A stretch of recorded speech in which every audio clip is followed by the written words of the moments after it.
Salut les amis, j'espère que vous allez bien. Et si vous avez un petit coup de mou, vous en faites pas. Vous avez cliqué au bon endroit parce que dans cette vidéo, on va voir ensemble comment vous pouvez faire pour retrouver confiance en vous. Ou presque.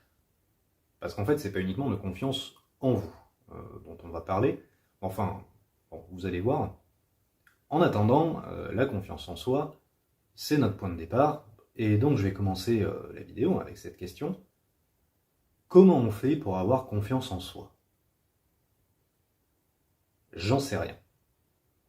Mais pour résumer ce que je vous ai dit sur le sujet, je vous avais déjà fait une vidéo sur la confiance en soi, dans laquelle je vous avais expliqué qu'en gros, avoir confiance en soi, ça revenait à être à l'écoute de sa petite voix intérieure.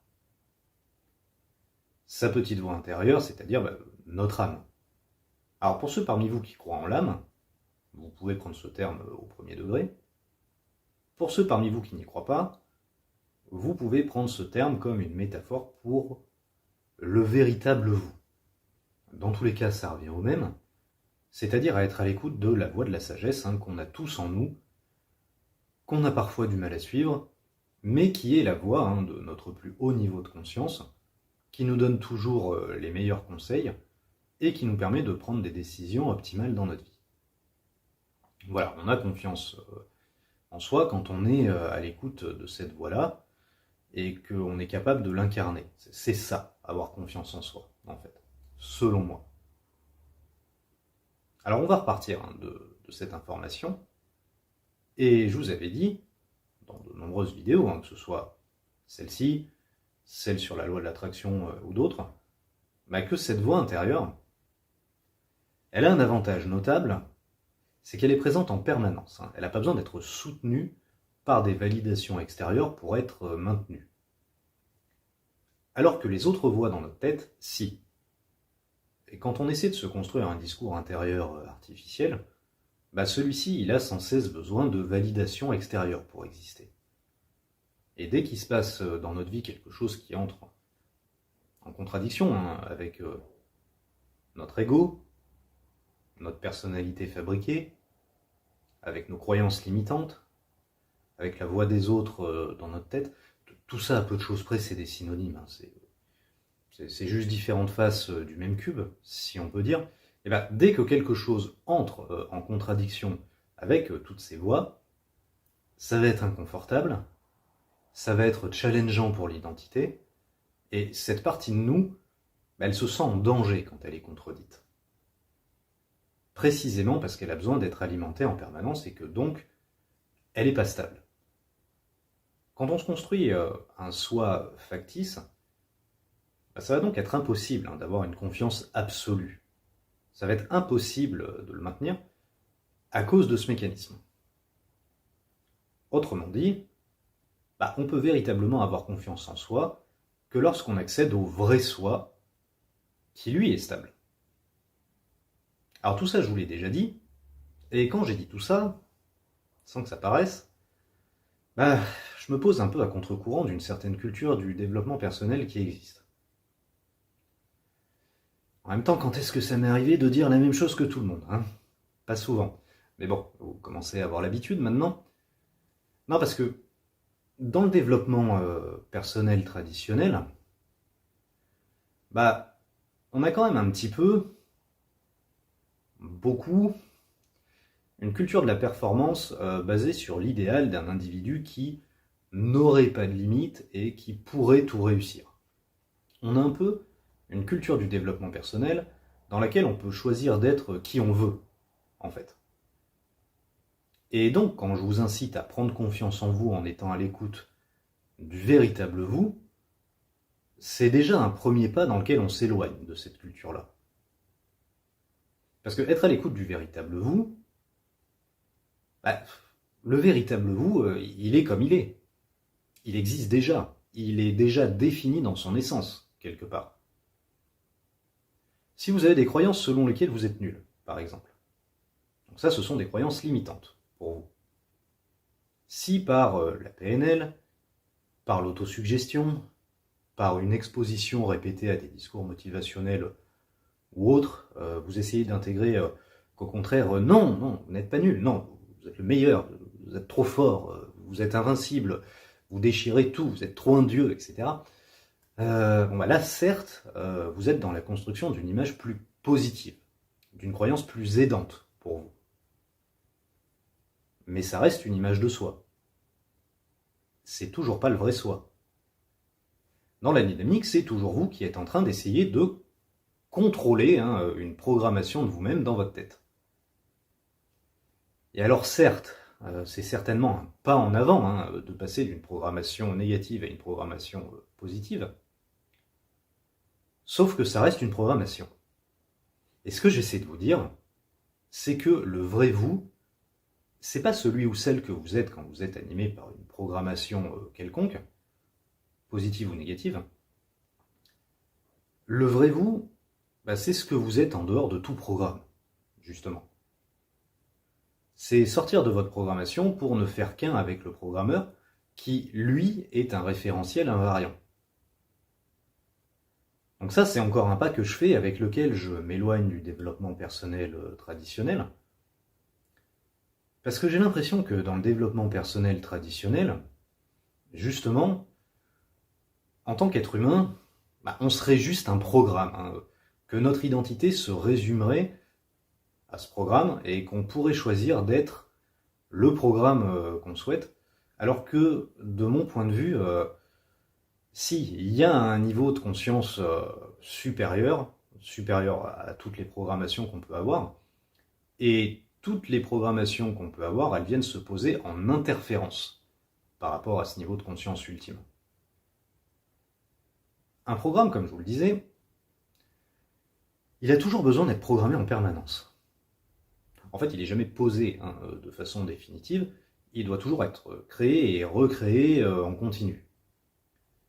Et c'est pour ça qu'en général, quand vous essayez de prendre confiance en vous en essayant de vous auto-persuader que vous valez plus que ce que vous croyez, vous avez quand même des difficultés à maintenir cette croyance ou ce programme positif vis-à-vis de vous. Si par exemple, vous avez eu une vie sentimentale qui n'a pas été satisfaisante, si vous essayez mentalement de vous dire je suis un amoureux ou une amoureuse qui a de la valeur, j'ai du succès en amour, etc., ça marche, sauf les jours où ça marche pas. Dès qu'il y a quelque chose qui vient contredire ce programme positif dans votre quotidien, vous retombez dans vos anciens travers, en quelque sorte. Vos anciennes croyances se réactivent.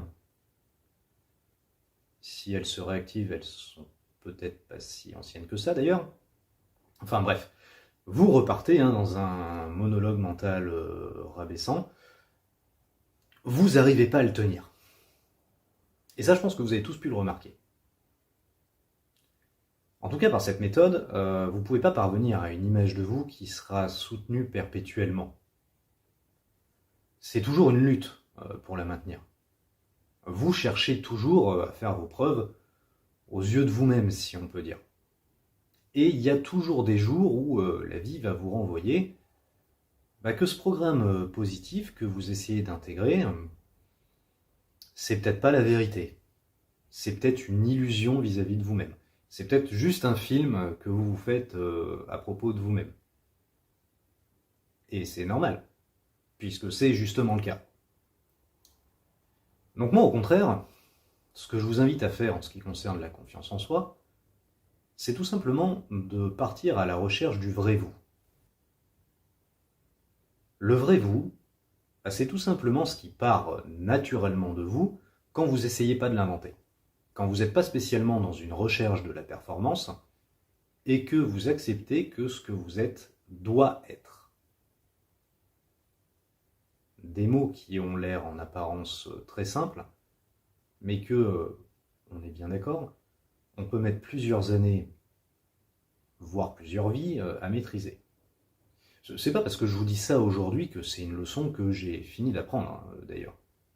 Je suis en train de vous parler quelque part de quelque chose que je suis encore en train de revisiter tous les jours. Et je vais pas dire quelque chose que je suis en train de travailler tous les jours, parce que quelque part, ça se travaille pas. Parce qu'on n'est pas dans le contrôle. qu'on est dans le lâcher-prise. Vous partez peut-être du principe qu'il va y avoir un travail à faire sur vous pour accéder au vrai vous. D'un certain point de vue, c'est vrai, oui, un travail de dépassement de certaines croyances, un travail d'observation, de présence, de lucidité. Mais d'un autre point de vue, en fait, non. Parce que accepter le vrai vous, c'est la fin du travail sur vous, justement. La fin du travail impératif et obsessionnel, en tout cas.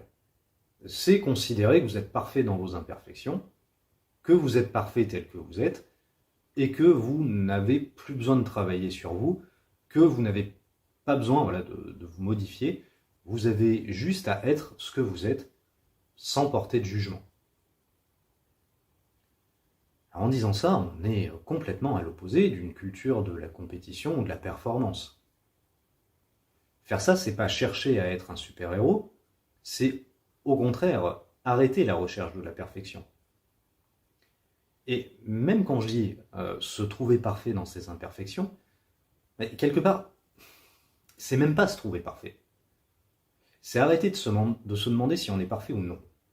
C'est arrêter de se poser la question. C'est mettre un terme à l'évaluation perpétuelle. C'est juste être et se laisser être. Et alors qu'on a dans le développement personnel traditionnel une recherche de la grandeur, pour pas dire une folie des grandeurs des fois, là au contraire, cette approche, c'est reconnaître qu'on est pleinement puissant dans la simplicité. Alors il y a un exercice que je peux vous donner, ça va peut-être pas parler à tout le monde, mais il y en a certains parmi vous à qui ça va peut-être servir, je sais pas. Peut-être qu'il y en a certains parmi vous qui, jusque-là, avaient essayé d'être plus que ce que vous êtes. Peut-être qu'il y en a certains parmi vous, notamment quand vous vous retrouvez dans des situations sociales, dans des situations d'échange avec les autres, qui avaient essayé d'être intelligent, d'être charismatique, d'avoir l'air confiant, ou d'être positif, ou d'être un moteur pour les autres, d'être remarqué. Autrement dit, vous êtes dans ces situations et lorsqu'il s'agit de prendre la place qui est la vôtre, vous ne pouvez pas vous contenter d'être, vous vous demandez en amont ce que vous devez être. Vous vous demandez ce qui est attendu de vous dans cette situation, alors que ce soit selon vos propres critères ou selon les critères que vous imaginez que les autres ont vis-à-vis de vous. En tout cas, vous partez du principe qu'être vous-même n'est pas suffisant, quelque part, et donc vous essayez de vous tordre pour paraître plus que ce que vous êtes, peut-être avant tout à vous-même. Vous partez du principe que si vous ne parvenez pas à être une certaine version idéalisée de vous-même, vous échouez et vous êtes nécessairement inintéressant.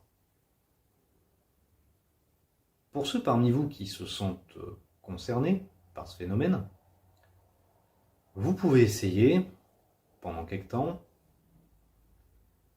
d'arrêter, tout simplement. D'arrêter d'en rajouter. D'arrêter d'essayer d'être autre que ce que vous êtes. S'il y a des moments où vous n'avez rien à dire, c'est pas grave. S'il y a des moments où vous êtes effacé, c'est pas grave. C'est pas grave parce que, justement, ce que vous allez supprimer, c'est tout ce qui est faux. Et tout ce qui est vrai, vous allez continuer de l'exprimer. Et c'est ça, le but de cet exercice, c'est de se recentrer sur ce qui part de vous et qui est vrai. Et ça va pas forcément être évident au début, mais avec le temps, vous allez vous rendre compte que quand vous vous exprimez, à certains moments, vous avez quelque chose qui vibre plus que d'habitude en vous. Il y a des moments où vous vous sentez plus authentique que d'autres. Vous verrez comment ça se présentera pour vous, mais moi, dans ma propre expérience, quand j'arrive à vraiment exprimer ce qu'il y a de vrai en moi, ça s'impose à moi comme une évidence. Je ressens une très forte conviction intérieure. J'ai une très grande impression de clarté. J'ai l'impression même par moments que c'est pas moi qui parle, mais que ce sont des mots qui viennent d'une source plus haute et que je les laisse passer tout simplement.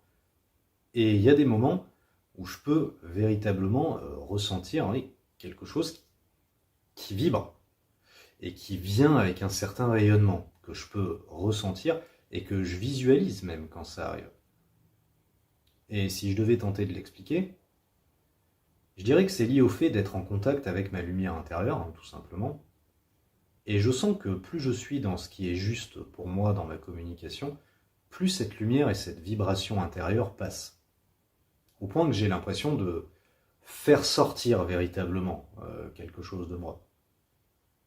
Et à l'inverse, plus je suis à côté de ma vérité intérieure dans ce que j'exprime, parce que ça m'arrive des fois, moins il y a de lumière qui passe, et là au contraire je peux ressentir une vraie sensation de malaise en moi. Je le sens que ça sonne pas juste.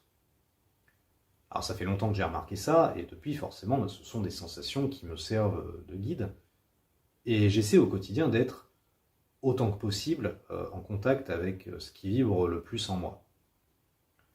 C'est pas nouveau, au fond c'est depuis l'adolescence que je le pratique cet exercice, parce que j'ai remarqué depuis des dizaines d'années qu'il y avait un écart entre ma vraie voix intérieure et ce que j'étais capable d'exprimer à l'extérieur.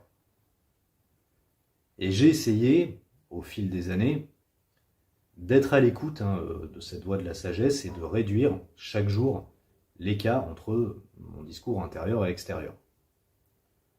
Au fond, ça a été l'exercice le plus important de mon éveil spirituel, pour pas dire le seul qui a vraiment compté. Et pour y parvenir, moi le premier, j'ai dû arrêter de me faire un film à propos de moi-même. Et j'ai dû arrêter d'être autre que ce que je suis vraiment. Parce que le premier obstacle à l'écoute de cette voix intérieure, qui a juste à admettre, c'est de partir du principe qu'elle est insuffisante et qu'on devrait être autrement. C'est quand on part de ce principe qu'on se met à tordre dans tous les sens et que forcément on la déforme. Alors quand je parle de prétendre être plus que ce qu'on est, on est d'accord quand je dis ça, c'est pas négatif. Ça part pas d'une intention de mentir ou d'être malhonnête ou de se faire passer pour quelqu'un d'autre. Peut-être que certaines personnes le font avec cette intention-là. Mais non, là quand je parle de prétendre ou de chercher à être plus que l'on est, je parle d'une vraie volonté de croissance personnelle et d'exploration de notre potentiel. Volonté qui est légitime et naturelle et qu'on a tous en tant qu'être humain. Ça nous est tous arrivé, à certaines étapes de notre vie, de sentir qu'on était plus au fond de nous que ce qu'on était capable d'exprimer dans le monde réel. Et donc de chercher à en exprimer plus, et il n'y a rien de négatif là-dedans. Mais même si c'est légitime et même important de le faire, en revanche, on est nombreux à avoir pris le mécanisme à l'envers, si je puis dire. C'est-à-dire que, constatant ça, on a cherché à se construire une personnalité plus forte, au lieu de se rendre compte qu'elle existait déjà. Et en se disant qu'on devait être comme ci ou comme ça, on a cherché à atteindre une perfection artificielle, tout en passant à côté de notre perfection naturelle.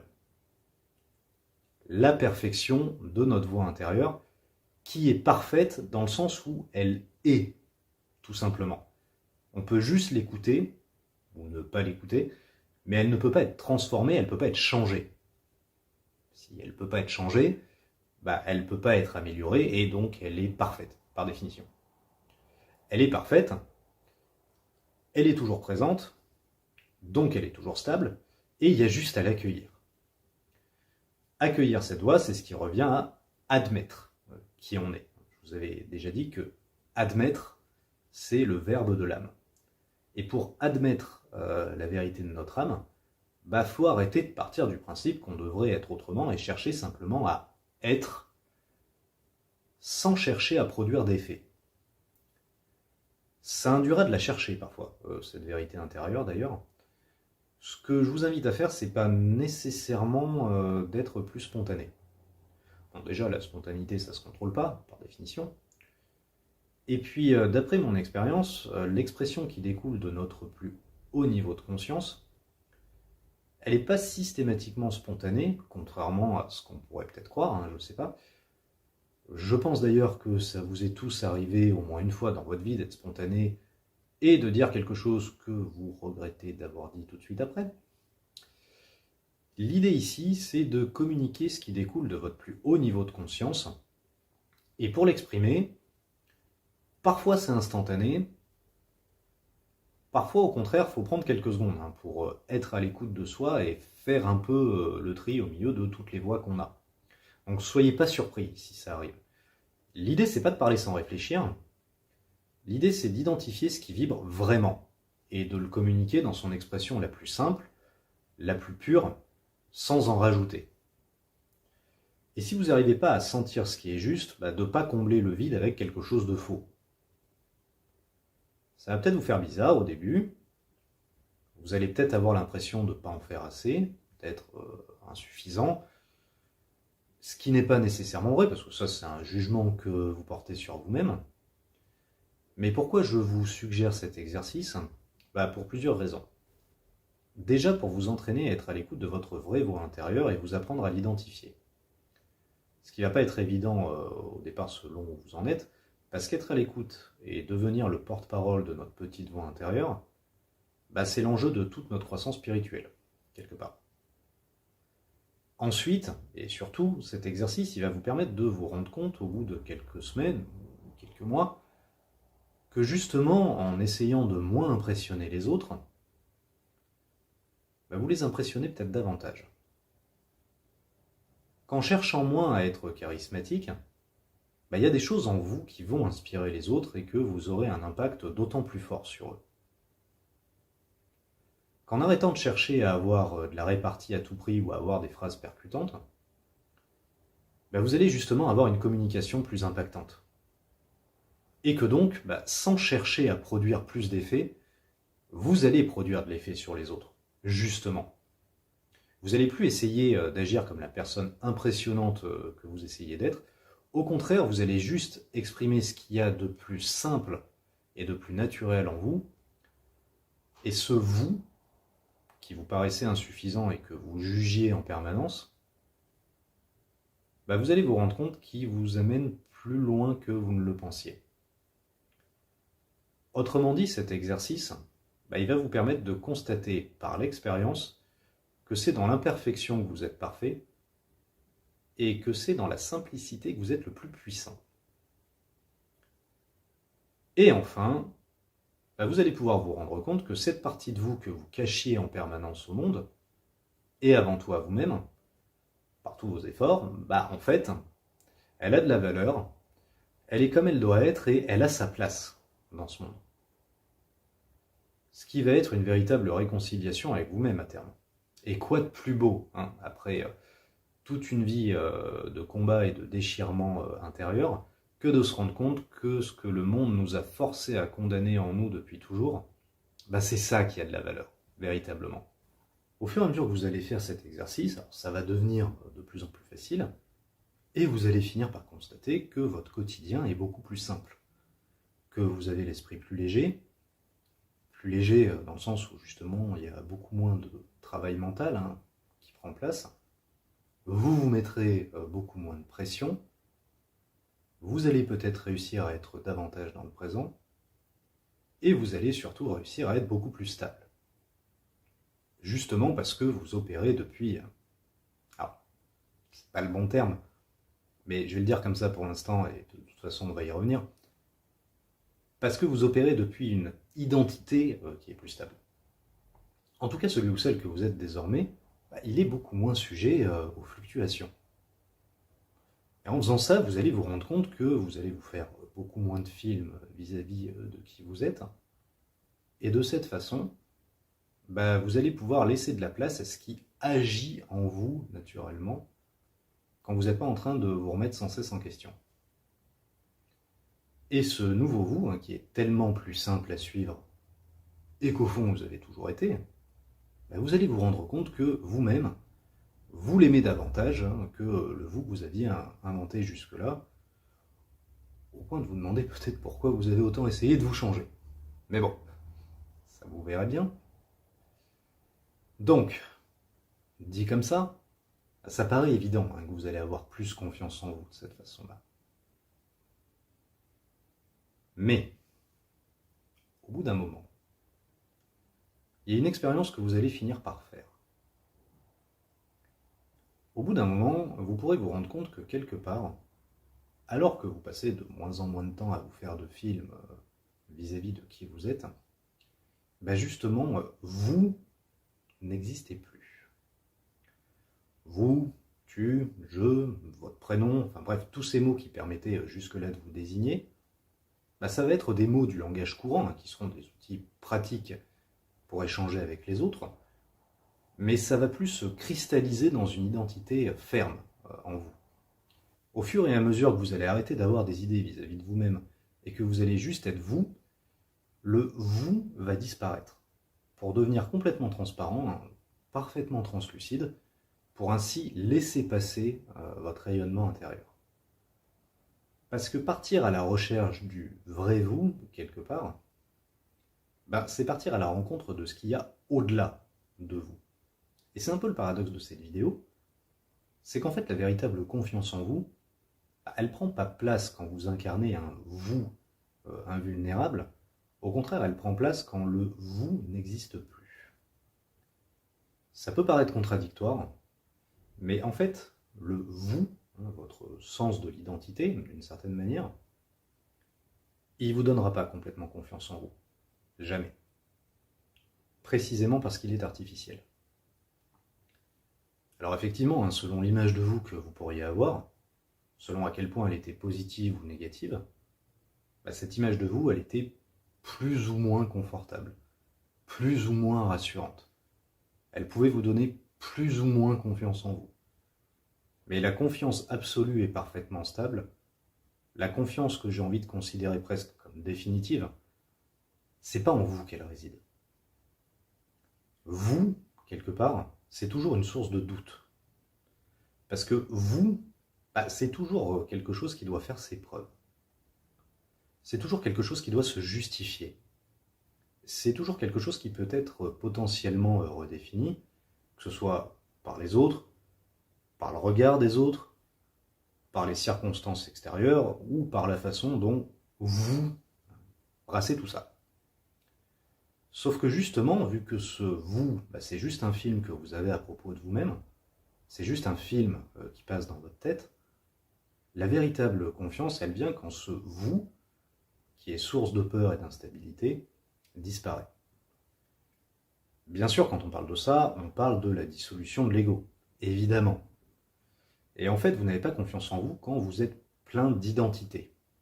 Et par opposition, vous êtes confiant quand vous avez fait le vide. Comme dirait Osho, la peur c'est quelque chose qui peut être présent parce que vous existez. Si vous n'existez pas, à propos de quoi vous pourriez avoir peur de toute façon? Si vous n'existez plus, il n'y a plus rien à protéger, donc il n'y a plus de raison d'avoir peur. Tout ce que je vous ai dit dans ma première vidéo sur la confiance en soi, on va dire que c'était une intro par rapport à tout ça, faut partir à la recherche du vrai soi.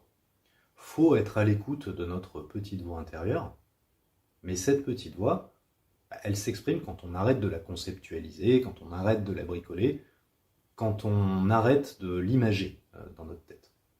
Et le véritable soi, il émerge quand on le laisse passer, et quand cette projection mentale prend fin, c'est comme si consciemment, on n'existait plus. On est juste un point de conscience pur. Et alors même si dans cet état de conscience, vous n'existez plus, je vous rassure, vous n'êtes pas mort. Vous continuez de respirer, vous continuez d'avoir des valeurs, vous continuez de réfléchir, vous réfléchissez même d'autant mieux que votre esprit est plus encombré par tout un tas de trucs qui servent à rien. Vous continuez de ressentir des émotions, vous continuez d'aimer des gens, vous continuez d'avoir des loisirs, vous continuez de vous exprimer avec un style qui vous est propre, mais justement, tout ça est beaucoup plus pur que ça ne l'a jamais été. Et du coup, ça nous fait voir le développement personnel traditionnel sous une perspective complètement différente.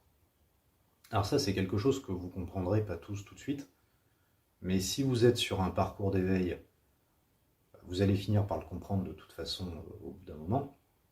Mais quelque part, le développement personnel traditionnel prétend nous faire prendre confiance en nous, mais en faisant ça, il continue de nous faire nous focaliser sur ce qui est la source de notre manque de confiance, à savoir nous. Et dans cette vidéo, je voudrais vous présenter les choses différemment.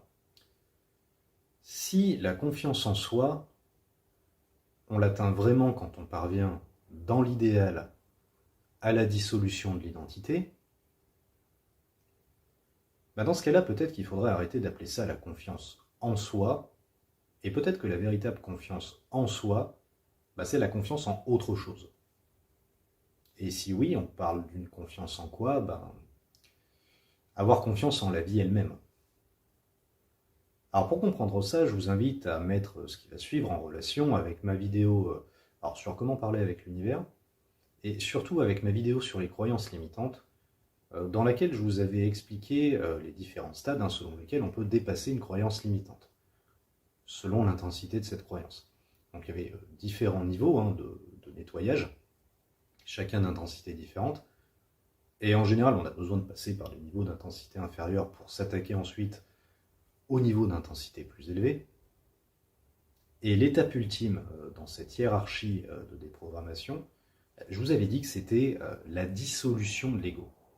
À ce sujet, je vous avais expliqué que vous ne pouviez avoir des doutes qu'à partir du moment où c'est vous qui faites les choses. Si c'est vous qui devez faire des choses, c'est potentiellement possible que vous ne soyez pas à la hauteur.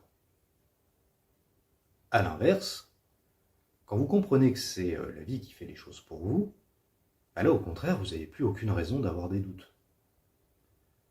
Vous pouvez douter, c'est-à-dire ne pas croire que l'univers travaille pour vous. Ça c'est possible, je vais y revenir. Mais si vous savez que l'univers travaille pour vous, alors quand vous avez cette conviction, là vous n'avez plus de questions à vous poser. Vous n'avez plus de doutes. Parce que la véritable confiance, en fait c'est ça. C'est ressentir la coopération universelle. C'est pas possible de douter de la puissance de l'univers. Il y a peut-être des gens qui vont avoir envie de me dire que si, mais non. Si vous me dites ça, c'est que vous n'avez pas connu ce niveau de conscience. Quand vous avez ce niveau de conscience, vous n'avez plus de doute. Ça tombe bien parce que dans la vie, justement, on ne fait rien par nous-mêmes. On ne peut pas faire des choses par nous-mêmes puisque le nous n'existe pas. On croit, avec l'invention du nous, qu'on fait des choses par nous-mêmes, que c'est nous seuls qui sommes créateurs de notre réalité. Mais comme le nous, c'est une invention, et en fait, à chaque fois, c'est la vie qui fait des choses pour nous. Même si ça passe parfois par notre participation dans le processus, il n'empêche que c'est la vie qui construit, c'est pas nous à proprement parler. Nous, sans la vie, tout seul, on ne peut rien faire. On ne serait même pas là d'ailleurs. Et justement, quand on fait le vide en nous, qu'on n'existe plus en termes d'interférence psychologique avec le flux de la vie lui-même, celle-ci, elle peut opérer sans obstruction, et quand ce flux il est rétabli, on a une compréhension intuitive que la vie travaille pour nous, puisque ce travail, on le sent passer à travers nous. Ça ne veut pas dire qu'on croit aveuglément que tous nos rêves vont se réaliser, ou que c'est que des choses agréables qui vont nous arriver et qu'il n'y aura jamais de challenge. Mais en tout cas, on a la sensation intérieure de ne pas être livré à nous-mêmes et de faire partie d'une cohérence plus grande à laquelle on peut s'abandonner complètement. Et ça, c'est ce qui s'appelle avoir la foi. Et ça va être le message principal de cette vidéo, à savoir qu'on est très nombreux à avoir cherché à avoir confiance en nous, alors qu'en fait, paradoxalement, c'est pas la foi en nous, mais c'est la foi en l'existence qui peut nous procurer ce sentiment de sécurité qu'on recherche. On a enfin foi en nous quand le nous disparaît, et que donc on se confond avec l'existence, et ce besoin de sécurité intérieure et l'épanouissement qui l'accompagne, en fait, il ne peut pas être comblé par une chirurgie esthétique de notre image interne, il ne peut pas être comblé par un coup de scalpel psychologique, il ne peut être comblé que par une véritable reconnexion à ce qui est. Ce manque de confiance en nous, c'est la résultante d'une déconnexion entre nous et l'extérieur. Et quand je dis que ce qui nous manque, c'est la foi, alors, il y a deux précisions que j'aimerais apporter. Premièrement, la foi, très souvent, c'est un terme qu'on utilise dans le champ lexical de la croyance et de la religion, en référence à Dieu. La foi, c'est avoir foi, sous-entendu en Dieu. Alors Dieu, même si des fois j'utilise ce terme, vous savez que je ne suis pas toujours à l'aise avec, je ne suis pas très à l'aise parce que c'est un terme générique qui ne veut pas dire la même chose pour tout le monde. Et en fait, quand on utilise le terme Dieu, on se retrouve à ne pas forcément parler le même langage que la personne en face de nous. Ce sur quoi j'aimerais attirer votre attention dans cette vidéo, c'est que le terme Dieu, ça désigne quoi? À l'origine, le mot Dieu, on l'a inventé pourquoi? Alors vous allez peut-être me dire, parce que Dieu existe, parce que certaines personnes l'ont vu à leur façon, parce que certains prophètes nous en auraient parlé, ou parce qu'on avait besoin de se construire une figure de Dieu à notre image, parce que dans notre esprit logique et dans notre recherche de l'explication du monde, une création nécessite un créateur. Mais plus simplement que ça, étymologiquement parlant, Dieu, c'est un terme qui sert à désigner tout ce qui est extérieur à nous, tout ce qui n'est pas sous notre contrôle. Quand un ouragan vient ravager votre maison et votre quartier, et que tout dans votre vie est décimé et réduit à néant, c'est pas sous votre contrôle. Et alors vous pouvez vous demander dans ce genre de situation pourquoi Dieu vous a fait ça, ou pourquoi l'extérieur vous a fait ça. Dieu et l'extérieur, c'est des synonymes en fait, c'est ça que je voulais montrer. Dieu, c'est un terme pour désigner un centre de décision extérieur, qui soit réel ou non, pour désigner une cause externe à vous. Si par contre consciemment vous prenez un marteau pour vous taper sur les doigts, et que forcément vous avez mal, là vous n'allez pas vous demander pourquoi Dieu vous a fait ça. Parce que là, Dieu, il y est pour rien, vous l'avez fait tout seul. Dieu, c'est quelque chose où, vu qu'on l'a personnifié, c'est quelqu'un à qui on fait référence pour désigner tout ce qui échappe à notre contrôle et à notre rayon d'action. Dans le cadre de cette vidéo, en tout cas, Dieu, c'est une référence à l'extérieur. Dieu, alors c'est un terme qui est empreint de théologie et de religion, mais on peut utiliser plein d'autres mots pour dire Dieu. On peut dire la vie, tout simplement. On peut dire l'univers, on peut dire la nature aussi, tiens, c'est un bon terme, qui a l'avantage de transcender un peu toutes les cultures et de parler à tout le monde de façon universelle. J'aime bien appeler ça le système aussi, parfois. Le grand ordre des choses, c'est un autre terme. Donc, c'était la première précision. Dans cette vidéo, quand je parle de la foi, ça ne fait pas référence à une religion ou un système de croyance en particulier. Je dis ça de façon parfaitement neutre. Je dis simplement qu'il y a vous, et il y a votre rapport à tout ce qui n'est pas vous. Et donc, dans cette quête de sécurité, on parle traditionnellement de ce qu'on appelle la confiance en soi, mais en fait, quelque part, ce qui nous manque, pour nous tous, c'est la confiance en tout ce qui n'est pas nous, justement. Et enfin, deuxième précision, quand on parle de foi, la foi, ça sous-entend une croyance dans le langage courant. Autrement dit, une sorte d'idée, et donc une forme de superstition aveugle, qui est acceptée même sans forcément qu'il y ait une réalité pour l'appuyer. Et alors on cherche bien sûr constamment dans la réalité des éléments qui vont venir confirmer cette croyance. Quand on trouve des éléments de confirmation, ça nous rassure. Quand on trouve des éléments qui la contredisent, là, à l'inverse, ça nous déstabilise. Sauf que quand je parle de la foi dans cette vidéo, ça ne fait pas référence à une superstition. Et vous le savez. En tout cas, je pense que je prêche des convaincus. Si vous êtes sur cette chaîne, je pense que vous avez déjà fait certaines expériences par vous-même, ou si ce n'est pas encore le cas, que vous êtes suffisamment ouvert à l'idée pour qu'un jour ça vous arrive. En tout cas, vous savez que l'âme, la connexion à l'âme, la connexion à l'univers, ce genre d'expérience, ce n'est pas nécessairement une superstition ou un fantasme auquel on se rattache, ça peut être une réalité expérimentée. Et ça change tout. Parce que bien évidemment, le but d'une ascension spirituelle, c'est pas de se convertir à un mode de pensée en particulier, c'est de vivre une connexion authentique et expérimenter avec ce qui est. C'est ce à quoi j'essaie de vous amener dans mes vidéos.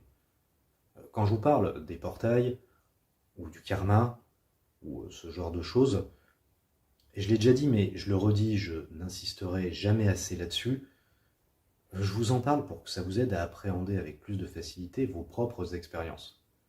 Mais si vous n'en faites pas l'expérience par vous-même, en soi ça sert à rien, spirituellement parlant, vous n'avez absolument pas avancé. Si vous connaissez toutes mes vidéos par cœur et que vous êtes capable de réciter tout ce que je raconte, tous mes schémas, etc., mais que par vous-même, vous n'avez rien expérimenté de tout ça, spirituellement parlant, ça ne vaut rien. Vous n'avez pas avancé d'un poil sur votre parcours. Ce qui compte, c'est ce dont vous allez faire l'expérience. Et ce que je vous raconte dans mes vidéos, c'est pas là pour se substituer à votre expérience. Si vous faites des expériences différentes de ce que je vous raconte, votre expérience est prioritaire et c'est votre expérience qui compte. Parce que ce que moi je raconte, on s'en fout. Moi je cherche à convertir absolument personne. Qu'on soit bien d'accord. Moi je diffuse ces informations simplement pour deux raisons. La première, c'est que quand vous commencez à faire certaines de vos expériences, c'est difficile de savoir exactement comment ça marche, quoi en faire, comment vivre avec, etc. Donc, dans mes vidéos, je vous fais un partage d'expériences pour vous permettre de pouvoir affronter les vôtres avec plus d'outils. Et la deuxième chose, c'est que même si vous expérimentez la vie d'une certaine façon, certes, il y a ce que vous dit votre expérience, mais en face, il y a la voix des autres, la voix du monde, la voix de nos conditionnements culturels, qui parfois peut parler plus fort que notre petite voix intérieure. Et à cause de ça, ça peut être difficile d'avoir confiance dans notre propre expérience. Et quand on a quelqu'un, justement, qui peut en parler et qui peut confirmer notre expérience, ça peut aider à se reconnecter à ce qui vibre en nous, justement. Mes vidéos, je les fais aussi pour qu'elles puissent vous permettre ça. Mais dans tous les cas, ça reste votre expérience, la base. Vous gavez de vidéos sur YouTube qui vous disent qu'on fait tout ce qu'il y a avec l'univers. Si c'est juste quelque chose que vous décidez de croire mentalement pour telle ou telle raison, il n'empêche que si dans votre vie quotidienne, vous êtes dans un état où vous êtes déconnecté de la réalité,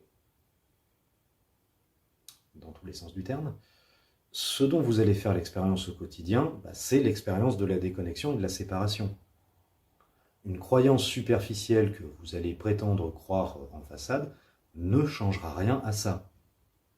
Vous pouvez vous rabâcher en permanence qu'on ne fait tous qu'un avec l'univers, que l'univers veille sur nous, etc. Si énergétiquement la connexion n'est pas faite, c'est cette déconnexion que vous allez expérimenter. Vous n'allez pas faire l'expérience de ce que vous vous racontez. Ce qui compte, c'est de parvenir à une reconnexion authentique. Parce que quand on parvient à une reconnexion authentique, c'est là qu'on parvient à une expérience qui est solide et qu'on peut être psychologiquement et spirituellement autonome parce qu'on agit selon notre propre canal d'information. C'est comme ça qu'on parvient à la souveraineté, alors que rester dans la croyance, ça nous maintient nécessairement en esclavage par opposition. Croire en Dieu, sans perdre de vue tout le contexte que j'ai mis vis-à-vis de ce terme dans cette vidéo, mais croire en Dieu ou ressentir Dieu, c'est pas la même chose. Et donc, de ce point de vue, ce qui nous manque vraiment pour être bien au quotidien, c'est cette connexion universelle qui est naturelle et qu'on peut avoir en nous. Si on est connecté à l'extérieur, à l'ensemble de ce qui est, à l'ensemble du système dans lequel on évolue, on est bien. Si on n'y est pas connecté, à l'inverse, on ressent au moins un manque, on sent un désir intérieur d'appartenir à quelque chose de plus grand, et si on n'arrive pas à rétablir cette connexion avec ce qui est, si on n'arrive pas à combler notre vide intérieur par le câblage énergétique naturel qui est censé se brancher dedans, alors on va chercher, consciemment ou inconsciemment, à combler ce vide dans la matière des façons les plus absurdes, les plus mégalomanes, voire des façons les plus perverses et les plus dangereuses qui soient, pour soi comme pour les autres. En fait, ce qu'on appelle le plus souvent un manque de confiance en nous, c'est la manifestation d'un rejet de l'univers. D'un rejet, d'un abandon. Ça, dans tout ce qu'on peut entendre, ce sont des termes qui font écho aux blessures de l'âme, et ce sont des termes très précis. Et je ne vais pas vous dire que cette déconnexion, elle est rattachée à une blessure en particulier, c'est pas le but. De toute façon, peu importe le terme qu'on met dessus, ce qui compte, c'est le ressenti que vous en avez. C'est l'émotion, le ressenti et l'expérience derrière. Mais en tout cas, oui, un manque de confiance en nous, c'est le symptôme d'une déconnexion avec ce qui est, et ça se dépasse donc par la reconnexion, dont la foi est l'expression. La foi, c'est pas une croyance, c'est un état de connexion et de symbiose authentique avec l'extérieur, et c'est ça la source d'une véritable confiance authentique et soutenable dans le temps. Et cette connexion, elle émerge lorsque l'identité qu'on a et qui y fait obstacle s'efface. Parce qu'aussi longtemps que le nous existe, forcément il y a nous et il y a l'extérieur qui par définition va être insécurisant. Si le nous disparaît, alors il n'y a plus que l'extérieur qui subsiste dans l'équation. L'extérieur, on le laisse passer complètement. Et donc on ne fait plus qu'un avec l'extérieur, c'est-à-dire avec Dieu. Notre petite voix intérieure ou notre âme n'étant jamais que le petit échantillon individuel de Dieu qui nous est alloué. Et quand on ne fait plus qu'un avec Dieu, ouais, en général ça roule. On n'est plus trop inquiet, ça va. Alors voilà ce que je pouvais vous dire sur comment prendre confiance en vous. Quelque part, le titre de cette vidéo était peut-être un peu trompeur, parce qu'au fond, vous ne prenez pas confiance en vous en prenant confiance en vous. Vous prenez confiance en vous en dissolvant le faux vous et en vous reconnectant au vrai vous. Le vrai vous qui, paradoxalement, n'existe pas parce qu'il est au-delà de la notion même d'identité. Il se résume en fait à un point de conscience, un point d'accès dans le monde pour permettre à ce qui est de s'exprimer à travers vous. Notre petite voix intérieure, si elle est si puissante, c'est parce qu'en fait, c'est pas notre voix, c'est la voix de l'univers. C'est pour ça que tout à l'heure, je vous disais que dans les moments où je me sens le plus en contact avec ma vérité intérieure, paradoxalement, j'ai pas l'impression que c'est moi qui parle. J'ai l'impression que c'est quelque chose qui vient de plus haut, qui parle à travers moi. Et moi, je suis juste assez transparent mentalement pour le laisser passer. Et autant physiquement, on est tous séparés de l'extérieur, autant spirituellement, quand on réaccède au vrai nous, celui-ci n'est pas séparé de l'extérieur. Il n'est pas séparé de Dieu. Au contraire, c'est à travers lui qu'on rétablit notre connexion avec quelque chose de plus grand. Et quand on rétablit la connexion universelle, mécaniquement, on n'a plus aucune raison d'avoir peur de l'univers et de la vie. Et c'est comme ça qu'on peut avoir véritablement confiance. Mais en même temps, fallait partir de la définition traditionnelle qu'on a de la confiance en soi pour comprendre tout ça. En tout cas, moi j'ai dû partir de là pour vous l'expliquer. Et c'est pour ça que j'ai démarré cette vidéo sous cet angle-là. J'espère que ça aura été clair. J'espère que ça vous aura parlé. Et que pour tous ceux parmi vous qui ont envie de se sentir mieux dans leur vie, ça vous aura donné une nouvelle perspective à explorer. Ensuite, pour certains d'entre vous, il y a peut-être certains points qui vous ont paru obscurs. Et c'est normal, alors déjà parce que j'avoue, ça n'a pas été évident pour moi d'être clair et de trouver les mots justes pour vous faire cette vidéo, parce qu'on est quand même sur un sujet extrêmement précis. Et ensuite parce que c'est une vidéo dans laquelle je vous invite à faire la lumière sur des discours intérieurs qui sont peut-être encore inconscients. Donc laissez-vous le temps aussi d'intégrer tout ça et de voir ce qui se passe en vous. Parce qu'on n'est vraiment pas sur une épuration qui se fait en 2 jours. Moi je vous l'ai dit, ça fait 20 ans à peu près que c'est en cours déjà, et c'est pas encore tout à fait fini, mais si ne serait-ce qu'une fois vous essayez de faire le vide en vous pour accéder à votre nature la plus haute, vous verrez qu'ensuite vous le ferez toute votre vie, vous ne pourrez pas y échapper. Parce que vous verrez par vous-même que c'est la voie à suivre. Bon, sur ce, merci encore de m'avoir suivi et je vous dis à bientôt dans une prochaine vidéo. Paix et amour à vous tous.